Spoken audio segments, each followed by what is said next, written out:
were there, I mean, were you able, obviously you spoke to sort of almost everyone you could imagine in the context who was touched by this in some fashion.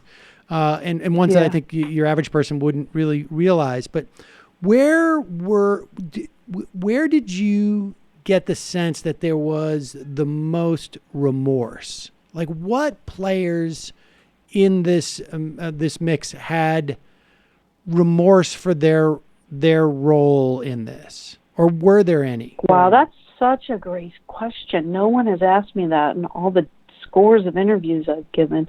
I saw no remorse coming from any pharmaceutical executive. I saw just denial in every quarters. Doctors will say, well, we were lied to by the pharmaceutical companies. Pharmaceutical companies, Purdue paid $634.5 million. No one went to jail. And when I interviewed one of the executives who was on probation, he got probation. He had to check in with his probation officer before he left the state lines. And that was just horrible for his father, who he thought was just a hero, But as soon as, even in the sentencing hearing, they said they took no responsibility for it.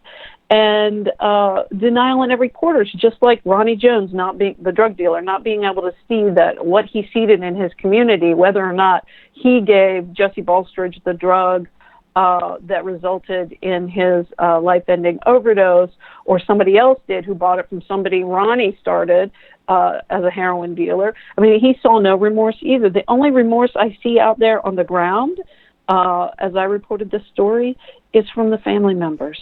They're just so grieving, and they're basically left alone to deal with the worst drug epidemic in the history of our nation.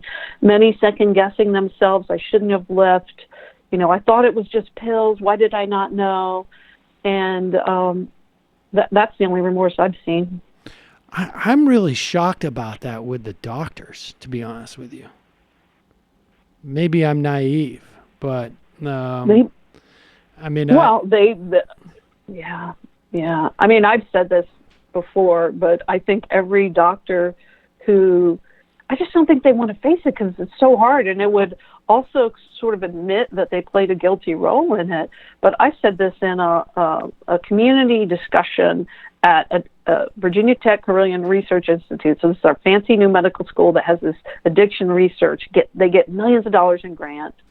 And I watched person after person who lived in that same area not be able to access treatment, while scholars and researchers getting all this grant money. And I said, in a room full largely of medical people, this is right before the book came out, I felt like any doctor who ever accepted a free item from a pharmaceutical company, because they gave away free trips, OxyContin beach hats, mugs, pain as a fifth vital sign clipboards, I have a big collection of all this stuff now, ought to feel morally compelled to help get us out of this crisis. And what would that take if so many doctors don't want to have, quote, addicts in their waiting room? They don't want to become a part of the solution. And maybe they were lied to about the addictiveness of this drug, but as I said, the horse is out of the barn. They need to help get us out of it, because they certainly played a role in helping get us into it.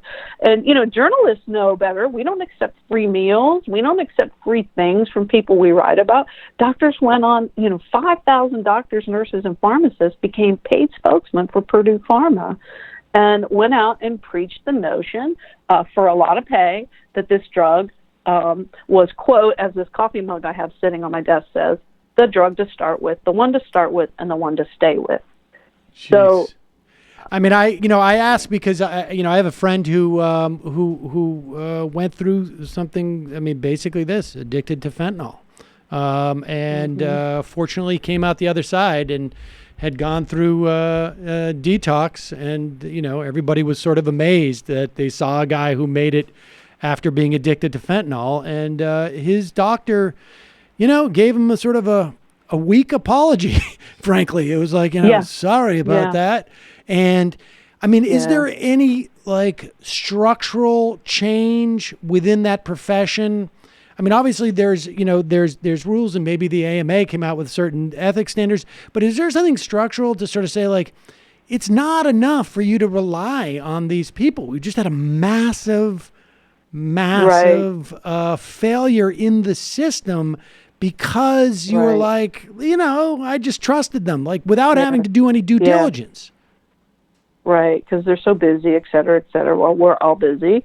But, yeah, it is more, now they have to report if they accept free items, even free lunches. And I'm told that's the only thing that they've gotten rid of the most egregious practices, like doctors having Purdue reps or Pharma reps sign up to sponsor their kids' birthday parties at an amusement park. That happened.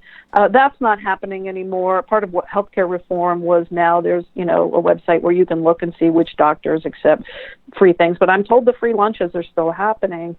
And, I tell the story early on of the one doctor in his practice that realized it was wrong. And he would slink to the office fridge and get his cold leftovers from home.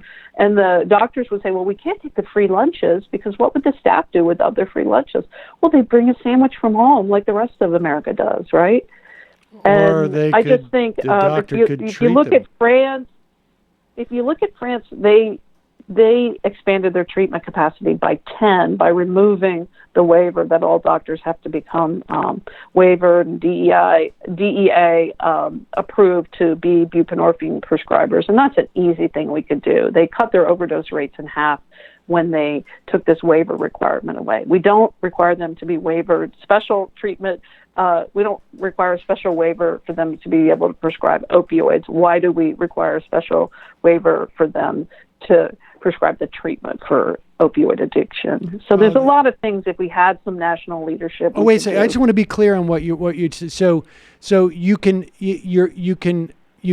prescribe opioids till the cows come home, but you cannot prescribe any drugs that are to mitigate an opioid addiction without getting special permission, essentially, from the DEA. Special, it's an 8-hour course, and then DEA has to sign off. I'm told it's a bit cumbersome. But the biggest thing is the doctors themselves don't want to have, quote, addicts in their waiting room. I mean, people with opioid use disorder can be really hard to treat and to manage. And it's, it's really a high maintenance kind of thing. But until we get, if everybody sort of spread out the burden, then we could, we could share the cost and the time of this, and we could prevent so many future overdose deaths. All right. Lastly, is there one? Obviously, you spoke to tens, if not hundreds, of people over the course of several years. But is there one story that that continues to sort of follow you around when you think about the misery that this created? Yeah, thank you for asking that. And I'm actually going to be speaking in Tennessee this week. I was really blown away by East Tennessee State University. They started this collaboration where they brought all their different healthcare providers in the state, church-based groups, all these different groups. They applied for treatment monies and they got it. So they got organized, right? And they stopped just operating out of silos, because the biggest barrier to this is everybody sees the problem through the lens of how they get paid. Criminal justice doesn't want to let go of their money into treatment, right?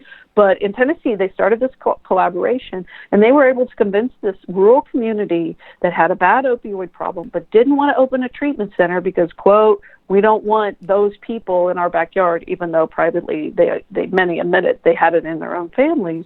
And so what it takes, and I saw this over and over again, not just there but other places, is leadership and people being willing to go out and explain to communities that don't want a nonprofit methadone clinic in their backyard, for instance, or a nonprofit outpatient buprenorphine program, or syringe exchange. They just have to go out there and be willing to spread the message, bring experts in from other communities where these things have opened and it hasn't caused more harm. In fact, it has caused more good.